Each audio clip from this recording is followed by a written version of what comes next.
আমি আপনাদের উদ্দেশ্যে একটা কথাই বলতে চাই যে কে কী বলল সেটা নিয়ে আপনি মাথা ঘামাবেন না। কারণ আপনার যেটা ইচ্ছা, আমি বলতে চাচ্ছি যে আপনার জীবনের যেটা লক্ষ্য সেটা আপনারই প্রাপ্য। কারণ অন্যজন যদি কোনো একটা যে তারা নির্দেশনা দিতেই পারে যে এই কাজটি ভালো, এটা কর, ওরা দিতেই পারে, কিন্তু নির্ণয় আপনাকেই নিতে হবে।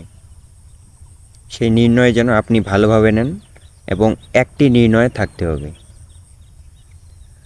সেই নির্ণয় যদি আপনি একেবারে সঠিকভাবে নেন, তাহলে পৃথিবীর কোনো শক্তি আপনাকে সেটি আটকাতে পারবে না সেই নির্ণয় থেকে আপনাকে সরাতে।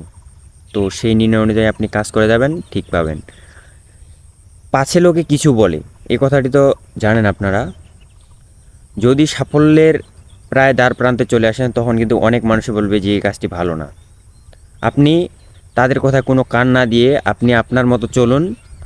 যে লোকগুলো আপনাকে ওই কাজটি করতে বাধ্য, মানে হচ্ছে ওই কাজটি করতে বাধা দিয়েছিল, তারাই আপনাকে সেদিন স্যালুট করবে যে তুমি পারবে।